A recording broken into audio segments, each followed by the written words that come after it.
शेतकरी मित्रांनो, मी सोमनाथ लोखंडे, माझी शेती माझी जबाबदारी या यूट्यूब चॅनलमध्ये तुमचं स्वागत आहे। आता मी आहे संभाजीनगरमध्ये।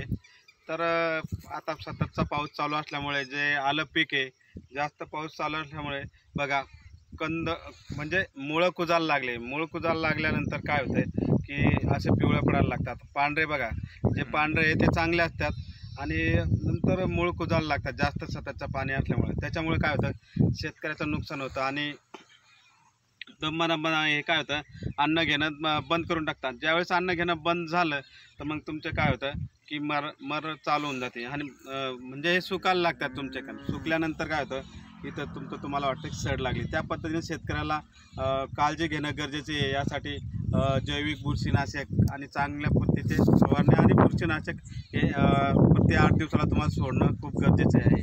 तर आपण आलो आहे एक याचं नाव सांगायचं तुमचं, लखन कोकडे यांच्या शेतामध्ये जर आपण बघितलं तर अद्रकीचं त्यांनी विजिट दिली आपण त्यांच्या प्लॉटमध्ये, तर त्याचं कंद उपटून बघितल्यानंतर अशा प्रकारे घेतलं। कारण की पाण्याचं जे कंटिन्यू पाऊस चालू आहे तर त्याची काळजी घेणं खूप गरजेचं आहे। तर आता तुम्हाला प्लॉटमध्ये कसं वाटलं आहे, कारण की आहे का नाही?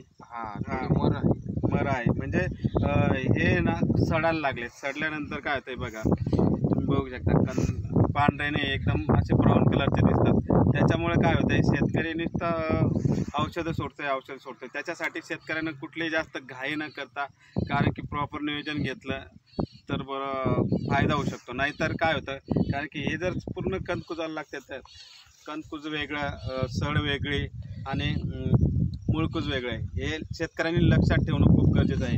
हे बघू शकता आपण, बघा याला म्हणतात मुळकुज, कारण की पहिले मुळं कुजतात, नंतर मग कंद आणि नंतर मग हे झाडं तुम्हाला वाळून जातात। तर त्या पद्धतीनं फक्त नियोजन करणं गरजेचं आहे। आणि प्रति 8 दिवसाला तुम्ही फवारणी बुरशीनाशक, साधी बुरशीनाशक फवारणी घेऊ शकता आणि जैविक बुरशीनाशक तुम्ही ठिबकनं सोडू शकता। त्याच्यासाठी खूप शेतकऱ्यांना फायदा होऊ शकतो। तर धन्यवाद शेतकरी मित्रांनो।